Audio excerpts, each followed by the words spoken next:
तो आपको बता दें कि अमेरिका के जिस फाइटर जेट को मार गिराने का दावा ईरान कर रहा है, उसके अमेरिकी फाइटर जेट के एक पायलट को रेस्क्यू कर लिया गया है। ये बड़ी अपडेट। एक पायलट को जिंदा बचा लिया गया है, जबकि दूसरे पायलट की तलाश लगातार जारी है। यूएस की तरफ से भी लगातार रेस्क्यू करने की कोशिशें जारी।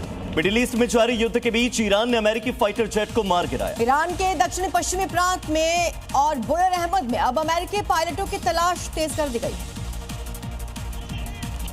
जानकारी के मुताबिक स्थानीय प्रशासन और रेस्क्यू टीमें पहाड़ी इलाकों में सर्च ऑपरेशन चला रही हैं।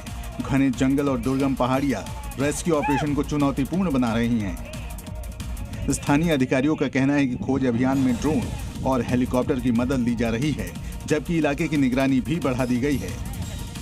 अभी तक पायलटों के बारे में कोई आधिकारिक पुष्टि नहीं हुई है। और इधर ईरान ने बड़ा दावा किया, देश के दक्षिणी तट के पास उसकी ग्राउंड एयर डिफेंस यूनिट से एक अमेरिकी ड्रोन को मार गिराया।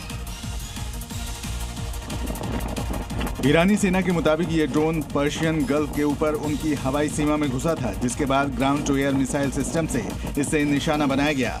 लुकास यानी low cost unmanned combat attack system एक लंबी दूरी का अटैक ड्रोन है, जिसे हाल के संघर्ष में इस्तेमाल किया जा रहा है। हालांकि इस दावे की पुष्टि अभी नहीं हुई है, लेकिन ये घटना क्षेत्र में बढ़ते तनाव और ड्रोन वॉरफेयर के खतरे को और भी गहराती जा रही है। ईरान एक बार फिर से अमेरिका को बड़ा नुकसान पहुंचा रहा है। इस बार ईरानी मिसाइलों ने यूएस एयरफोर्स के F-15E फाइटर प्लेन को मार गिराया है, जिसकी तलाश करने का वीडियो भी सामने आया। 2 ब्लैक हॉक हेलीकॉप्टर और एक C-130 रिफ्यूलिंग एयरक्राफ्ट जो ईरान के आसमान में मंडरा रहे हैं और तलाश कर रहे हैं F-15E फाइटर प्लेन के पायलट्स की। वहीं एक और वीडियो सामने आया है जिसमें लो एल्टीट्यूड पर 2 ब्लैक हॉक हेलीकॉप्टर उड़ रहे हैं।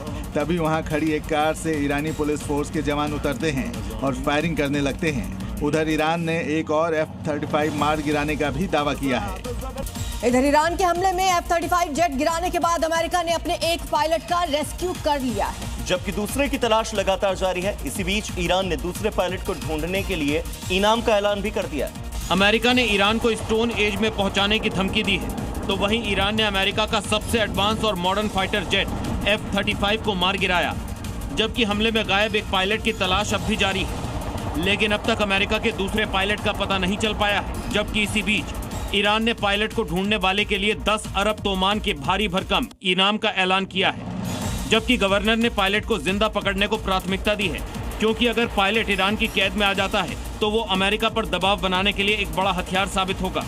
और न्यूयॉर्क टाइम्स का दावा है कि अमेरिका और इजराइल के हमले में ईरान की मिसाइल क्षमता पूरी तरह से बर्बाद अब भी नहीं हुई है। साथ ही दावा यह भी किया गया है कि काफी संख्या में लॉन्चर्स मिसाइलें अब भी सुरक्षित है।